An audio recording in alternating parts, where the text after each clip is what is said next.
Hello and welcome. We've been having some technical difficulties as usual, but we have myself here once again back at Tavern Talks here with Corey from Chrysalis Endeavors, and we also have a new guest tonight, James. He's a co-author to the book that we're going to talk about tonight. To start out, sadly, this dwarf is not drinking tonight. He ran out of the ale a little earlier than he probably should have. But I know that these two have wonderful drinks that they'd like to share with you before we continue our story. So, all right. So on behalf of DM Grumpy Dwarf, I've got a strawberry blonde ale from Bonfire Brewing in Eagle, Colorado. That'll be for James number one, and I'll close us out tonight drinking my own drink, a peanut butter stout. I'll hand it over to you, James.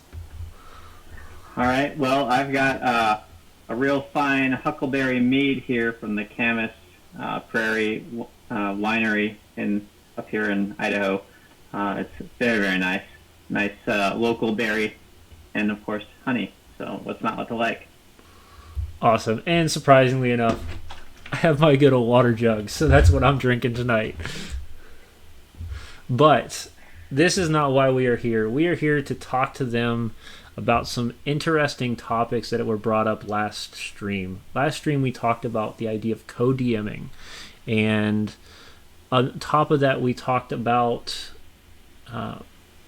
what it's like to game master in other cultures, and then of course we brought up the idea of a historic fantasy, which is why we brought James in here to talk with us as our guest for tonight. So I'm going to hand this off to Corey, and he's going to really give us the laydown of what's going on tonight, and then I'm going to ask a bunch of questions to both of these guys.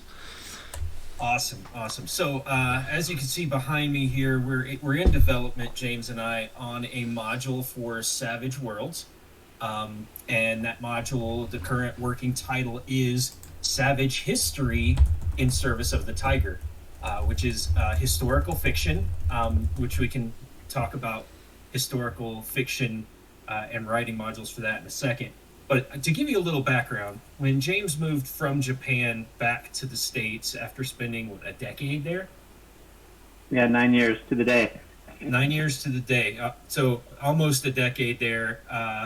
Met his wife there, so his wife and his 3 kids are actually Japanese citizens. Is that correct? That is correct. Yeah. All right. So when he came back, I helped him move from all of his stuff that was in my garage and all the way to Idaho. And on that trip, he had wrote this book to run a module for me as we drove clear across the country, and moved all his stuff to Idaho. And that was kind of how the inception of this module that we're working on is basically a component of that one that he wrote and ran for me as we were kind of driving across the country moving stuff. So that's kind of the impetus of the historical fiction module based on feudal Japan that he ran for me as we were driving. So now we're making it for real. We're gonna put it all together, make a module out of a component of that, maybe make a series of modules about that time period. And then the other interesting thing I'm looking to do with this module, and I've already got some voice talent lined up, is recording the box text. It's like doing a QR code inside the book so that somebody could pick up the module and basically have all the box text read for them by a group of voice actors, James, myself, and some other people that I've kind of reached out to help make this happen for us. So that's kind of the impetus of the module. I'll throw it over to James. Got any other comments? James, that way. I just wanted to say that the original idea came up because Corey had done something similar for me a year before. I think it was about a year before. Also on another trip, Corey put together and ran for me a historical fiction module, Savage Worlds, based in the Revolutionary War. Kind of tracking my ancestors, or loosely tracking my ancestors. And I had so much fun playing that I wanted to return the favor and do something for Corey. So I worked and put together the one about the Warring States period in Japan, because that's something I knew about at that point. And of the two, the one to publish is the Warring States period, because, we might publish something about James's family later. I think the Warring States period might be more broadly accepted. Yeah. Well, that's really an interesting just story of how you guys decided to I'm going to write a book, but I'm going to write it about him, and then it just was like a return favor. Now, interesting enough, and the whole idea, especially with getting the voice actors and whatnot. So you're projecting this in a culture that's not, I wouldn't say not known, but not as highly published in the Western world. And what challenges have you guys seen, based both in the mechanics and the tabletop society, that you had to work around or deal with when developing something for feudal Japan? Do you want me to start off on this one? Yeah, you start on that one, because you're the I will call out the elephant in the room, that we're three white guys talking about a role-playing game in feudal Japan. So I'm going to throw it over to James to answer that question. Yeah, exactly. So of course there's a lot of issues that you want to think about, right? That we've been kind of just trying to thread the needle on. I mean, there's simple things like, addresses, name order, stuff like that are all completely different from Western culture, right? I mean, in Japan, they use their family name as their primary form of address. Only usually close confidants or family will use their given names, which makes it confusing when you have a whole clan of people who have the same family name, right? Especially when you're trying to write text for that. You got two brothers who both have the same last name, and you can't just say, Shige-san or something like that, and there's two of them, right? So we have to address how do we do that. Another issue, of course, is pronunciation. Romanized Japanese words and names do not read the way you would expect English to read. They have their own kind of reading style. And once you know it, it's not bad, but until you know that reading style, it's really hard to pronounce Japanese names as they're written in English. So there's that. There's a lot of cultural background that, as Westerners and or Americans, we just don't know about, we don't have, right? And so you have to try to figure out how do you introduce those sorts of things without being exposition man all the time, right, in your box text or anything like that, so that you can still bring in the aspects of the culture that you want to introduce through the module and the aspects of the history without it being overly preachy, overly, seminary. You want it to be an adventure. You want to have fun with it, as well as being slightly educational, being as it's historical fiction. What else you got for us? So that's interesting, because you've stated that it's historical fiction. So this isn't just the issue of coming up with an adventure, but how to bring historical facts. And so maybe that's something we want to dive into, is what have you done to make it historical fiction rather than just historic or fiction? But what blends it? Yeah, so I'll start off with where I started with that big tome that Corey showed you. Right? I decided I wanted to give him basically a fun history lesson. So it ended up being like over 100 pages or something. It was stupid. It wasn't all text. There was a lot of reference material, maps, stuff like that. So basically, I took about a 50-year period of Japanese Civil War history, and I brought in all the famous people from the Civil War, like Takeda Shingen, Uesugi, Kenshin, Nobunaga Oda, all of them. And I mapped out the timeline of all the back and forth throughout the Civil War, and then I created a character who, through a little bit of railroading, ended up kind of serving with each of them so that he could pass throughout the course of history and see all the major battles and the back and forth and the assassination attempts and stuff like that, while hopefully enjoying himself.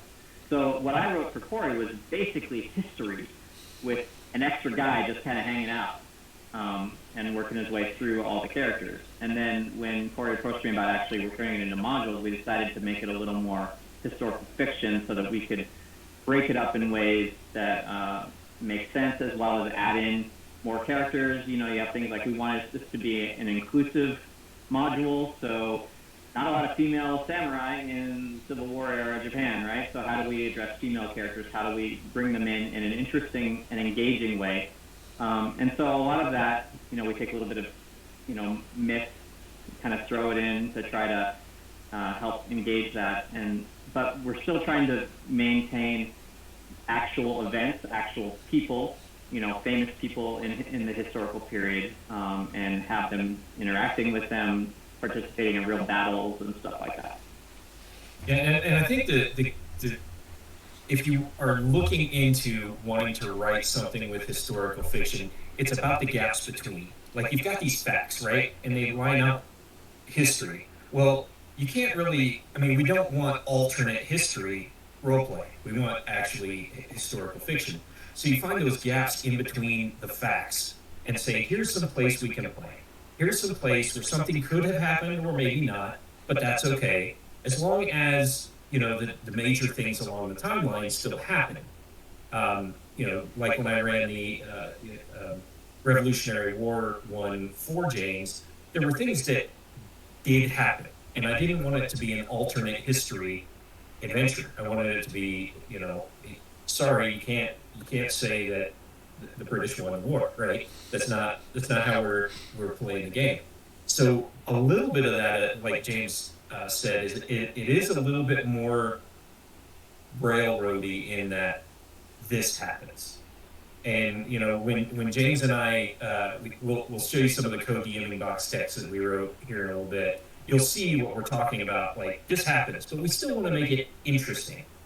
We just don't allow for the characters to change what happens. We say, this happens, now we, because there's time to play in that free space in between. And then we say, okay, now you've done some other things, and now this happens. What do we do? And I think that is one of the challenges of writing a module about history, is that if you don't want to change history, then you do kind of have to have that overtone of, hey, everybody, we're playing a historical fiction game. Some things are just going to happen. There's not going to be an opportunity for you to change history. We're just going to play through it. And it will still be enjoyable, we hope. And as part of that, we have to say, all right, what are the really important things in this historical context that we actually have to maintain, and what can we fudge a little bit for playability, right?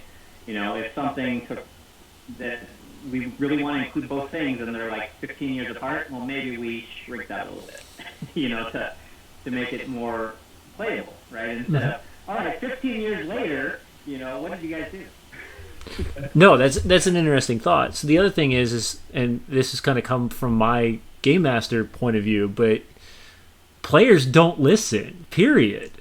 So when a player derails, is there a point, because of it being actual historic fiction, where you have to be like, we can derail here, but only so far? It's not like you're going to completely derail the entire adventure. You have to still come back and wrap back into the historical event that's supposed to go on. Yeah, I think that just takes a little, remember how we talked last time about over-preparing? I do think that this module is going to have a bit of that, like, here are different little things that you can throw at players, and they can take it and run, but we have some strategies to get you back on track. So even if they say, we want to go do this thing, okay, we're going to let you go do that, and then there will be an opportunity to kind of circle you back to the main storyline. The other thing that we talked about last session, about kind of some things that you can prepare, which we're writing into this module, are role play quests. So at the beginning of chapter 1, I'm going to hand every character at the table a quest that matches their pre-generated character. And that's the other piece, is we're using pre-gens. We're going to have a set of pre-gens for this module that fit the story. So it's not just like, make whatever you want, and we're going to try and fit you into this historical context. We actually have pre-generated characters, and for each of those pre-generated characters, for each chapter of the module, there is a role-play quest that actually ties to what they're doing. I'm going to jump over to my thing here. So, for example, in chapter 1, there's a role-play quest for now that says, sometime after meeting Takeda Shingen, find an opportunity to confide in Akiori about a loss that you feel or a secret desire that you have. So, and in the story, there will be a great loss for that character that you can try and get them to roleplay. So having those quests per chapter is going to allow not only for some roleplay to happen and to give them agency in the storytelling, but it's also going to keep that agency in that storytelling that they're contributing to the big plot line in general. So, and that in Savage Worlds, that's we call that a Benny quest, right? When you do this, you get a Benny, but you have to wait until that trigger, that win, sometime after this, because if you do it too early, it doesn't help tell the story. And some of that we can kind of try to help rein in via how we write the modules. Some of it is up to the GM on how they want to handle things. Like if someone's like, all right, I draw my sword and try to kill the main character of the entire adventure. Well, you play stupid games, you win stupid prizes, right? That's just the way it is, Or if they do something amazing that cuts out a bunch of stuff you had planned, you just have to roll with it sometimes. I mean, I ran a Ravenloft, adventure years ago with characters who had some cool items from a previous adventure, and they bypassed like 3/4 of it and killed the vampires. And I was like, okay, well, you guys are awesome, and we're done. So yeah, that brings up two questions. The first one is since it is historic fiction, and you have pre-generated characters, I'm guessing this isn't going to have actual fantasy in it. Right, this is not Legends of the Five Rings. Yeah. This is... Yeah, there won't be any magic, but there's a lot of martial art type stuff, right? I mean, it is still Japan, so you're going to have, swords and bows and arrows and, maybe some throwing stars. Who knows, depending on how people play. And a battle fan. Which was a thing to show who's the boss. Go ahead. So then that brings up to the second question is this something that you guys are doing more wanting to do it more in an educational sense, or is this something that would legitimately be a exciting and well-rounded role-playing game? Because so I think that we hope to launch this at Genghis Khan here in Denver in February, and run it at a table as a 4-hour session. It is a smaller module because it isn't, like I said, we want to keep to it's not a whole campaign setting. It's kind of a one-shot module. We're hoping to do more of them to kind of keep going after, the Tiger of Kai, Takeda Shingen, finishes that story. We hope to jump to one of the other characters during that period and follow them a little bit. So, we hope to do some of these. And I do hope that it draws people just because it's like, wow, this looks fun. This is like, I'm learning a little bit about feudal Japan. I'm being involved. And like James said, we don't want it to be preachy or a lecture or anything. We want it to be a fun story that people get involved in. Kind of like when you sit down to watch Vikings, right? That's historical fiction. And there are things that happen in that TV show that kind of really happened, but they added a lot of flavor and stuff to the show. So we wanted to have that same kind of feel where you feel like you're in feudal Japan and you're participating and you're yes, you're learning some stuff, but mostly you're being a part of a story that unfolds. And the benefit is if you talk to somebody about it, like think about talking about a role play session to somebody at work. A normal D&D role play session, you go into the office and you're like, and my character, who's a wizard elf, yeah, and they're like, yeah, I don't know, yeah, okay, sure, whatever. You go into the office and you talk about this adventure, and you're talking about real stuff that really happened, and they can, if they have any interest in feudal Japan, it could lead to a real conversation. Whereas you kind of have to talk to people in the office that like D&D to talk about your, fantasy adventures in the D&D world.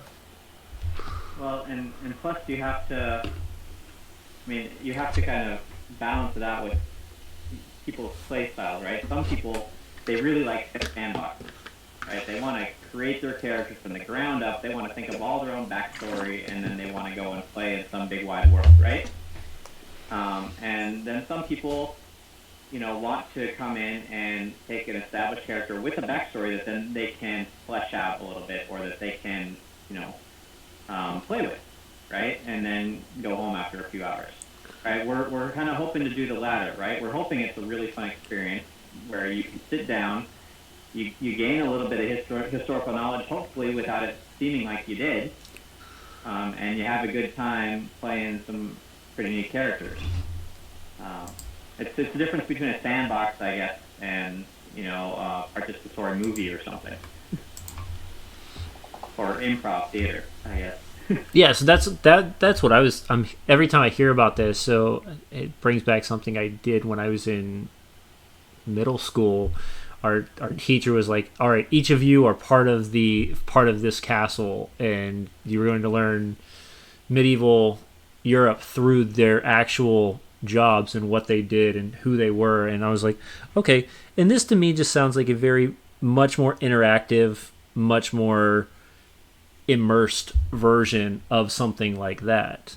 And personally, I can't say I don't love Japan, but there are parts of Japanese history that I've had to do for college that have drawn me away from Japanese history.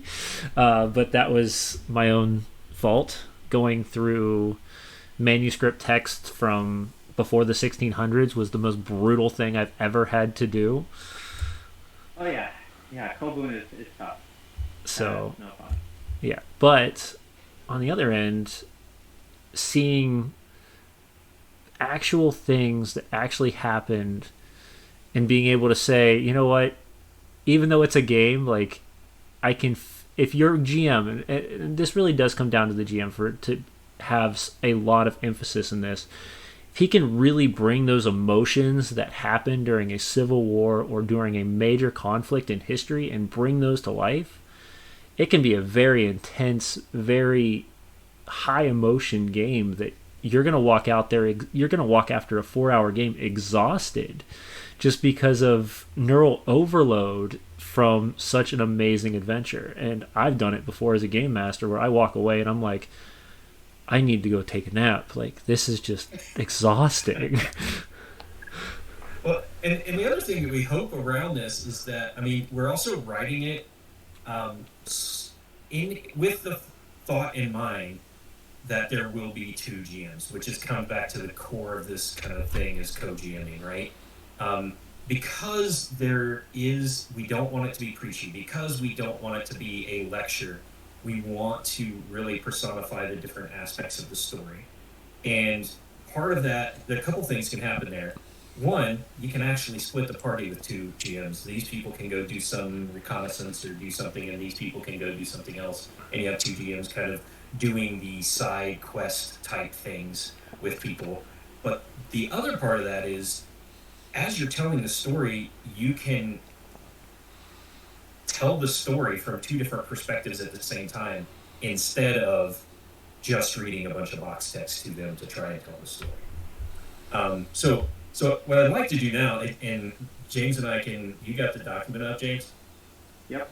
All right, so I think what we want to do is kind of go through towards the end of chapter 1. There's this big scene, and when we're talking about things that just happen, this is one of those things that kind of just happens. This is the way it is. We both kind of get in there and tell this about page and a half of Huck's text, and then turn it back over to the character to see how they react. And this is, and I guess afterwards we'll kind of give you the opportunity to say, well, what if this happens? What if that happens? And see where we go. Which side do you want, James? I don't care. We haven't really practiced this, so either side equally is good. Okay. All right. Well, then I'll take Kamihara. All right. So I'll start. As the gate to the courtyard of Uehara Castle. Thank you. That's why I have James here, because I'm still having problems pronouncing things. As the gate to the courtyard of Uehara Castle is breached by the footmen of Takeda Shingen's army, Lord Kamihara calls for his guards to fall back into the courtyard and lay down arms in hopes that this attack would not end in the all-out slaughter of his people. It took a few minutes for his forces to comply, as his archers atop the walls continued to rain down arrows into the assaulting host. The calls for surrender finally reached the ears of all within the castle. It took Takeda Shingen nearly 2 hours to climb with his honor guard to the castle gate. The fortification had fallen much faster than he had anticipated.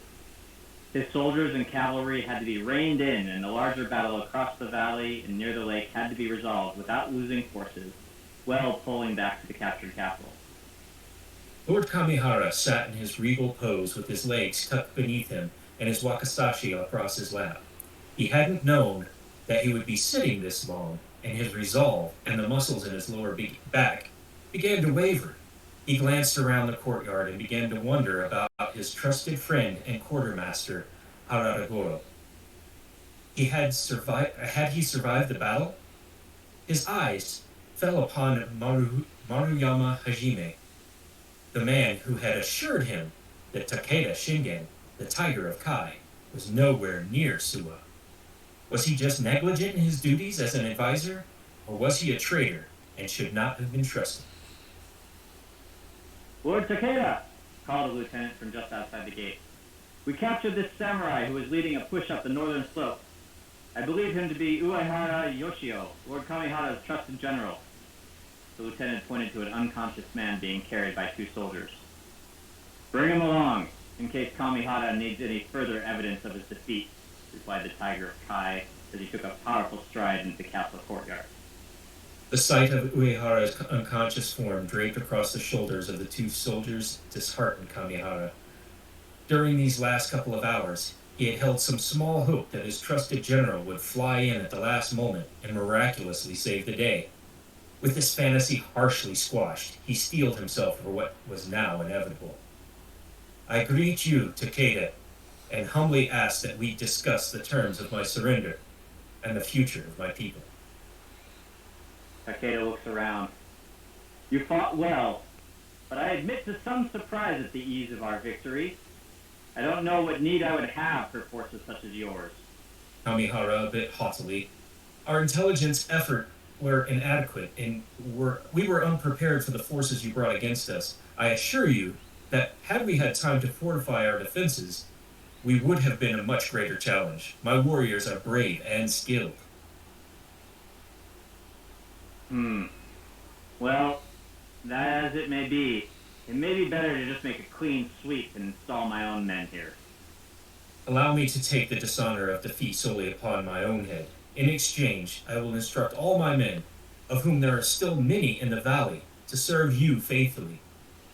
My son, Keisuke, will be a great asset to your forces as you continue to push up into northern Shinano. That would be acceptable. It would be a shame to waste available talent. Who would serve as your second? Kamihara, looking to Maruyama. Where is my son? He can serve as my second. Maruyama. I'm sorry, my lord.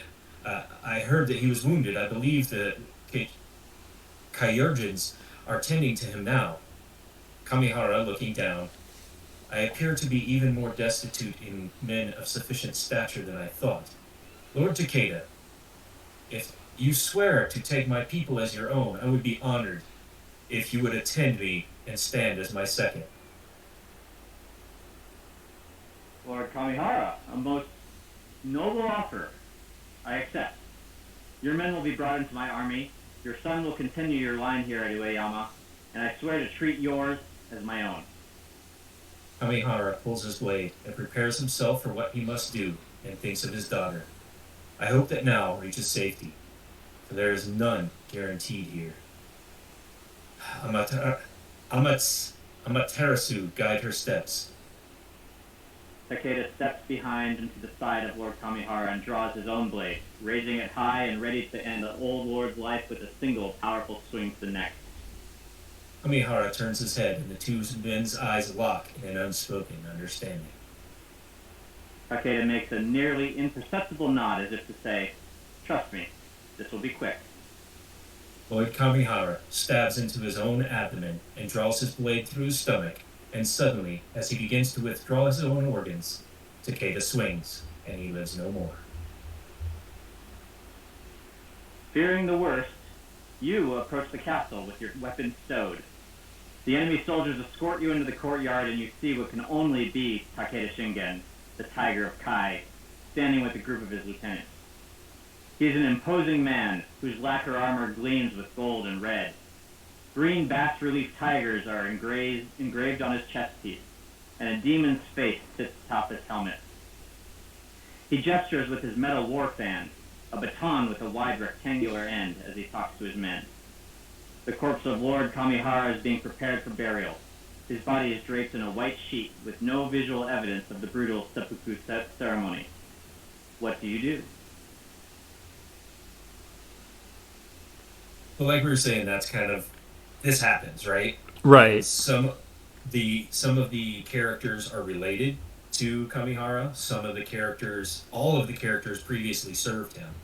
And, it's one of those pieces that this is at the end of chapter 1, and the name of the module is in service of the tiger. So it's how they got to serve Takeda and serve the Tiger of Kai in that part of history.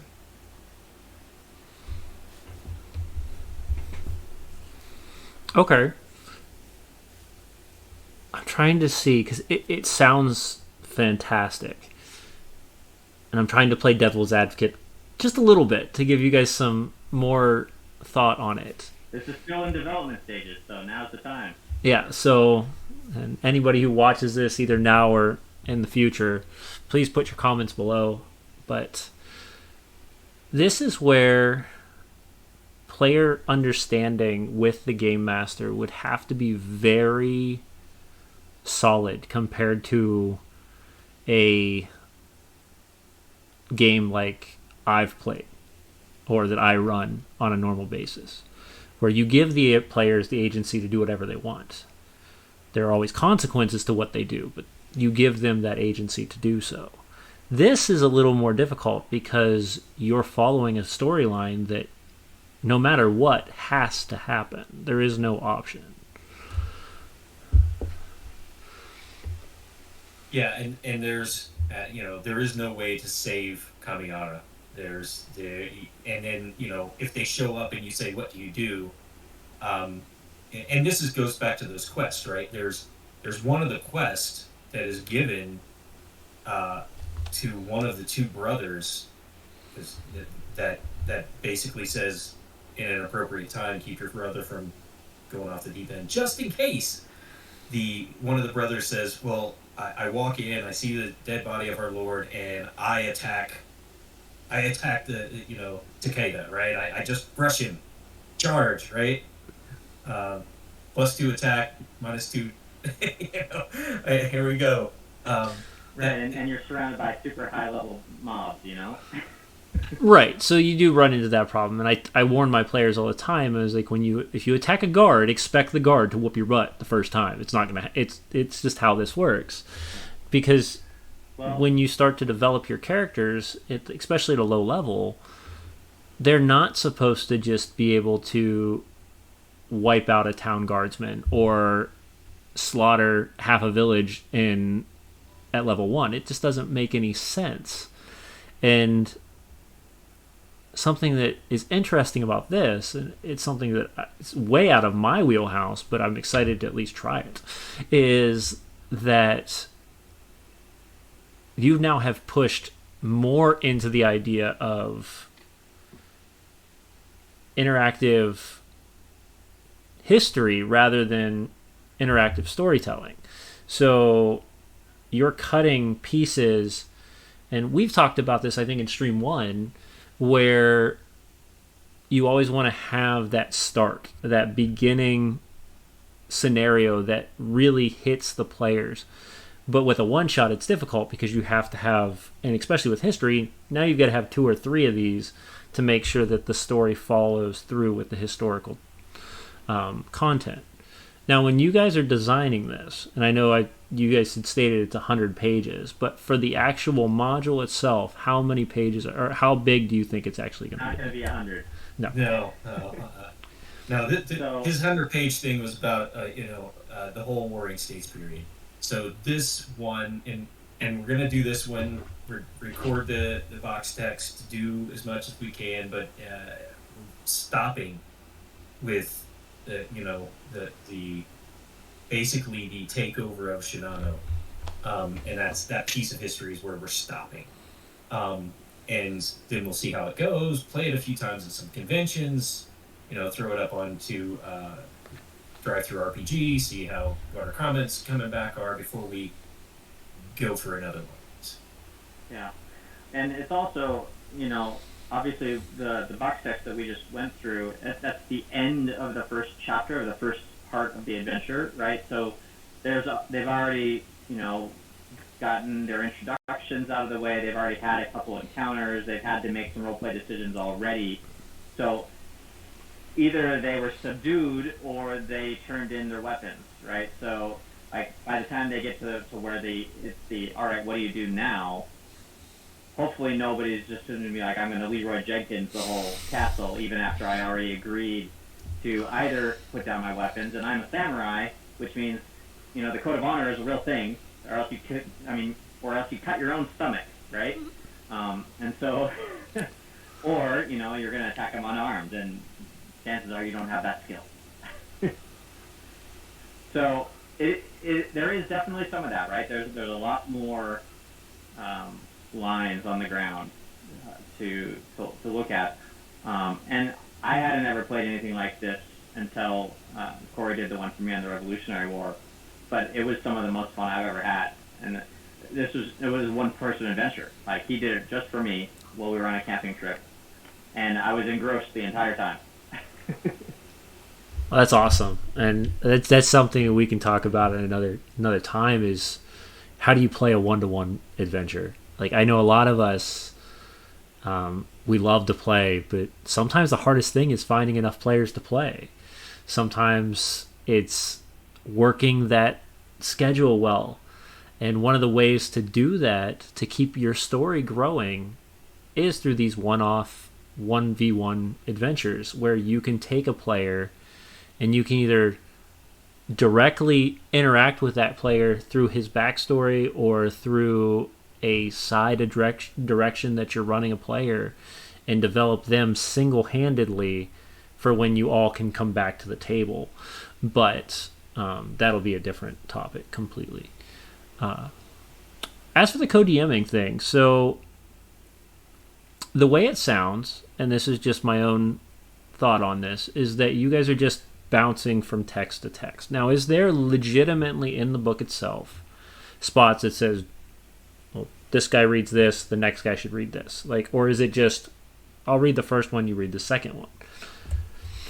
So right now it's basically different color text for the different perspectives. But that's, if you wanted to run this just by yourself for a group of people, we want different options. We want you to be able to co-DM with somebody. We also want you to be able to run it by yourself. We also want you to be able to click that QR code and Bluetooth your speaker on the table, and we'll run it for you as far as the box text part. So I mean, that's kind of the that we're hoping that it can be something that people enjoy, even if they don't, because like the DM can pick up this, breeze through it, and then run it and be right there with the players, learning the stuff as they play with the players. So That's an interesting thought. So one thing that I've developed over time is the idea of the game master learning at the exact same time that the players are learning. These types of modules you're starting to see develop more and more, where it's not just a fun game to play, but it's a fun read for the game master. And that technically is one of the main reasons why I had connected with GUI Cube in the first place, and then meeting Corey and seeing how he does his things as well. My Something I bring up to my players all the time and other game masters that have asked me questions is the idea of two. And that is the fact that you always have a main NPC that's talking, and you don't want more than maybe 1 to 2 max side NPCs at a time, because especially if you're somebody like me who doesn't have perfect voice acting lessons, who can change his voice at a whim, it's extremely difficult to go from speaking to one person to speaking to another person, and then now the NPCs have to talk to each other, and you just sound like a crazy person at that point.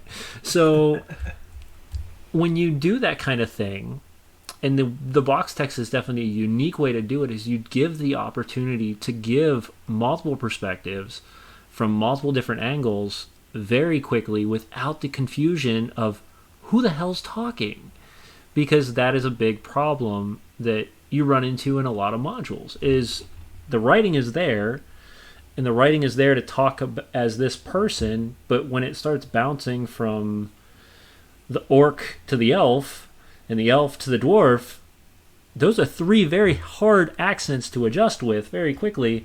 And if you're talking in a conversation wise without the players or with the players, who's speaking to what player and who's speaking to which NPC gets very confusing very fast.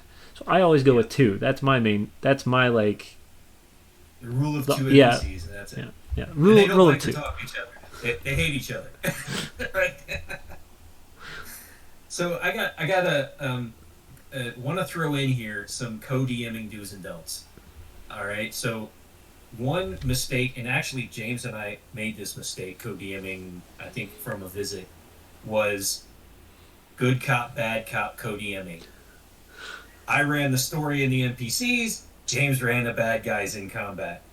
And to this day, there is one of those players that's like, has it out for James. Like, just does, it's like just from that one session where he was the bad cop in the session. So to me, that's a don't, right? Divide up the story, divide up the NPCs. Do not divide it up into a storyteller and a rules person that does the combat, because that makes that role, that second role there, the bad cop, and people are just not, it's not very fun for that person, nor does that create a good relationship, outside of game, right? Because all they got to know about that person was that their job was to kick their ass. And yeah, because it wasn't just it was for a random session. It was a group I'd never played with, except for like one other person. I was in town, and Corey's like, "You want to come and help me run a session?" So yeah, like you said, there's some bad feelings from that, because I was rolling all the 20s for the bad guys, and they were unhappy. Yeah, so that's a don't. A do is definitely, like you were saying, divide up those NPCs. Kind of say, hey, you're going to take these NPCs, these perspectives. I'm going to take these NPCs, these perspectives. Another thing is, do have conversations before any session, especially if you're co-DMing a session that's not like a written module, about what the outcome of that story should be, so that one DM doesn't take people this direction and another DM takes people another direction. Both people have to know where the story's going, at least the major plot lines, and then feel free to how do I put this? feel free to poop in each other's sandboxes. You can make mistakes with each other. You know, it's like, hey, I'm going to do this, and I hope it's all right with them because it's cool for the story, and I'm going to run with it. And you have to kind of be able to adjust and be like, oh yeah, okay, we can switch and move that way. So, like you were saying before, it is kind of like a little improv bit when you're co-GMing. So that's... And, you know, Oh, you go. sorry, I was just going to say, it's also kind of like parenting, right? You have to provide the united front. You can't let the players play off one another. Like, well, but Corey said we did this. No, you don't want that situation. But Dad lets me re-roll ones. Right? Corey said I got another Benny for that. No, you didn't. So that's an interesting thing. Is that something I actually play with I tell my players no matter if I'm starting a brand new campaign or I've been playing with them for years, at the beginning of the campaign I always tell people the ideas are, and this goes both with the players, is I want you to be able to allow me as a game master to pull you in directions that you might not expect. And part of that is if I say something is happening in the world and it might make complete sense with your character, please run with it, because otherwise the story just gets weird. And I think as a game master, as a co-game master rather, you almost have to do that without any sort of doubt in your mind that if Corey says this, then I've got to run with this. And if you say this, well, then I've got to be on my toes for this. And I've heard, it's very rare, but I have heard in some communities where they'll bring in for specific types of bosses. Normally it's bad characters who have some sort of high intelligence. And they bring a different person to come play them in order to get a different perspective that they might see. But there's also a lot of talk behind it. It's not an instant just, you're playing the bad guys tonight. Here you go, bye. We're going to start the game in about 10 minutes. So there's a lot more that goes behind the scenes on that kind of thing. So do's and don'ts of GMing, co-GMing. The only one I would say the difference would be is if you have a co-GM and they're newer, don't be afraid to let them run a little bit of the game, but at the same time just make sure that they're there to help you as the main storyteller, and that can be anything from keeping the game moving to, hey, real quick, can you track or can you run these baddies real fast while I'm running the main guy or whatnot. But yeah, I do agree with you the same way is if you're going to co-GM, you have to co-GM both sides, which means you can't all be, one guy can't be all the bad guys and one guy can't be all the good guys, because it just, sooner or later, somebody's going to get their feelings hurt, which we know it's a game, but for some reason, and I've heard this from so many people, and it's really weird to say, is that though this is a game, this is the most realistic game you will ever play, because you still feel the emotions, you still have those experiences. And I can personally state that I have friends of mine that I haven't played with in years, and the next time we probably talk, the first thing they're going to bring up is when we killed the stupid beholder. Like, it's just, this is what happens in life anymore. And there's so unique experiences that you don't get normally. You can't tell people that you slayed a dragon because it doesn't exist, but to your friends it does because you spent 6 months doing it. So, no, it was great having you guys here. Corey, it's always fun. James, please come back again to talk more about this as you guys continue to develop this. We'll come up with more questions as we continue to grow. I'm sure the audience will, when they're awake, will show up and come hang out with us. So, but yeah, no, it's been a great time. Thank you both for coming. And next week we will be speaking. I'd like to go through a series, and I haven't brought this up to Corey yet, but I'm going to bring it up now because it's what I do. Hey, co-DMing, I got to run with it, right? Right. So what I would really like to do, and it's something that a lot of game masters state you should do, is we're going to walk through the DMG. We're going to walk through the ideas of how to be a game master, and not only what the book says, but how we can give you opportunities and tips and tricks to improve that and enhance that. So that'll be our start for next week. Until then, clink your glasses, and we will see you back at Tavern Talk next week. Have a wonderful night.